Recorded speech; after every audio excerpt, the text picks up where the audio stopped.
De retour ce vendredi les amis, et est-ce que j'ai vraiment besoin d'en dire plus?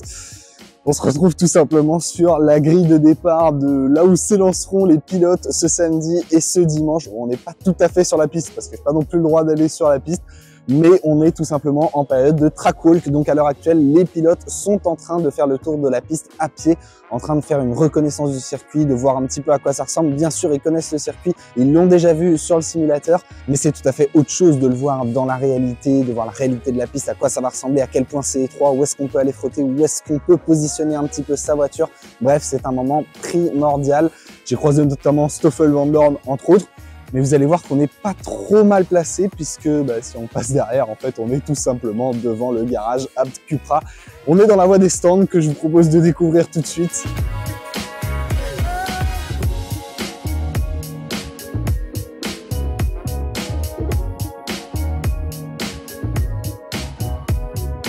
Et regardez l'écurie Abt Cupra qui est en train de sortir ses monoplaces. Alors j'ai pas l'info exacte, mais je pense qu'on va aller à l'heure actuelle tout simplement au contrôle de la FIA. On est dans la zone technique tout simplement. Il faut vérifier que les voitures sont conformes à la réglementation. Ça paraît bête à dire, mais ils pourraient venir avec une pièce qui n'est pas autorisée. Il y a donc forcément des vérifications à faire.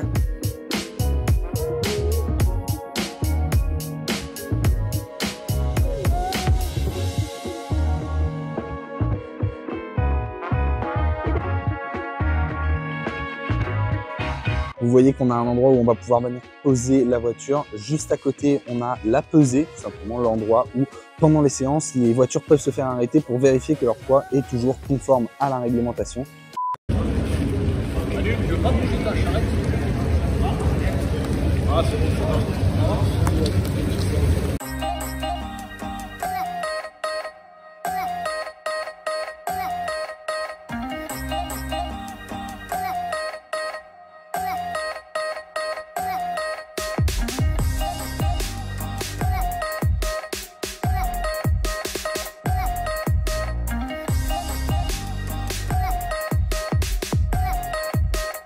Je profite du fait que les voitures ne soient pas là pour vous montrer un petit peu à quoi ça ressemble un garage de Formule électrique.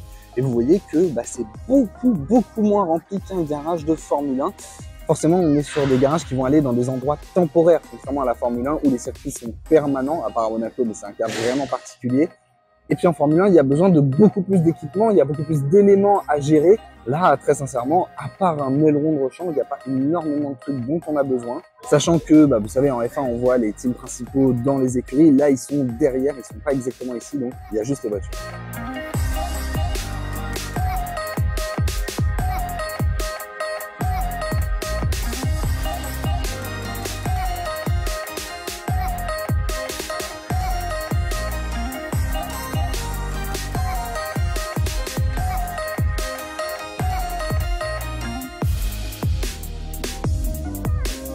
Puis au milieu de la voie des stands, on a le podium. Juste en dessous, on a une cool-down room. Donc à l'arrivée, les 3 premiers viendront, se désaltéreront un petit coup, feront une petite pause et puis monteront sur le podium. Pour l'instant, on n'est pas prêt du tout, mais il y aura encore largement le temps.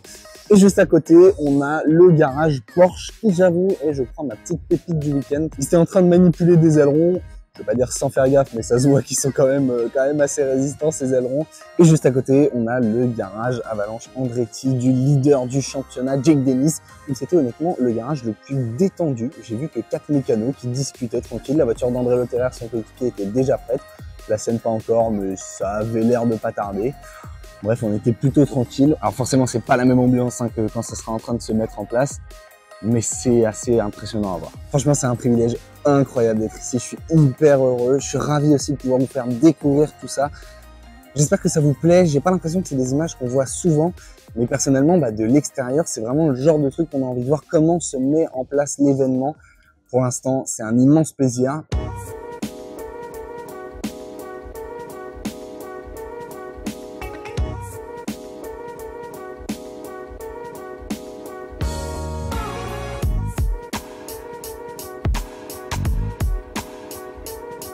Et puis ensuite, la deuxième partie de la grille avec les garages Envision, où j'ai demandé à un ingénieur combien pesait un aileron avant. Il n'a pas su me répondre, mais en le prenant, il m'a dit une dizaine de kilos environ, que c'était assez résistant, sauf quand ils commençaient à se cracher les uns dans les autres.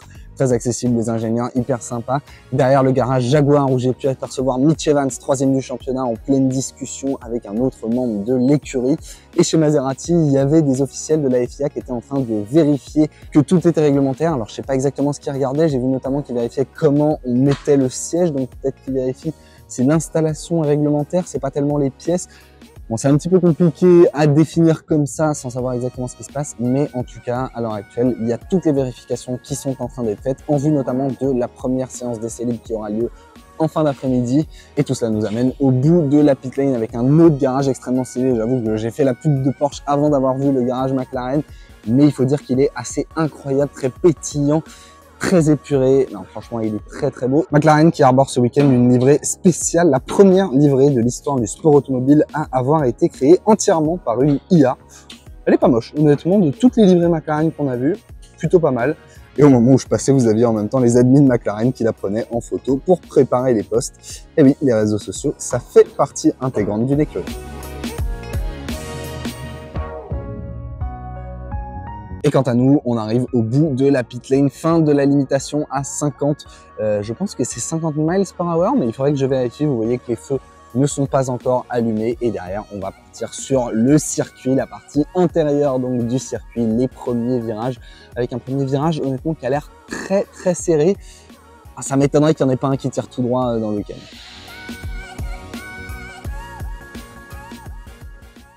Et puis on passe derrière la voie des stands, en coulisses. Où là par contre c'est pas encore aussi près, alors forcément en coulisses il n'y a pas besoin que ce soit aussi beau, aussi clinquant, on verra rien de tout ça à la télé. On a 2-3 petites tentes où on abrite quelques pièces, quelques ordinateurs. Là on fait plus du tout attention au style, c'est purement de la pratique. Le plus intéressant qu'il y avait, bon bah c'était quelques petits ailerons. Chez Nissan ils étaient encore complètement en train d'assembler un châssis qui avait pas l'air du tout d'être prêt. Et voilà, c'est toujours intéressant de voir ce qu'il y a derrière, même s'il n'y a pas 200 000 trucs à observer. Par contre, ce que je voulais vous montrer, c'est ceci, la safety car, la voiture de sécurité. Alors ça n'est plus depuis la saison 8 une BMW i8 telle que ça l'était depuis le début du championnat. C'est une voiture un petit peu moins massive, un petit peu moins peut-être impressionnante de l'extérieur, mais qui reste quand même une très très très belle bête, une Porsche Taycan Turbo S. C'est vraiment une voiture magnifique. J'avoue que ça donne envie forcément d'être pilote de safety car, mais oui voilà, par rapport au Formule E, elle n'est pas impressionnante, mais bon forcément elle doit rouler plus lentement qu'elle, et c'est une très belle voiture. Avec juste à côté les deux Medical Cars, là aussi on reste chez Porsche.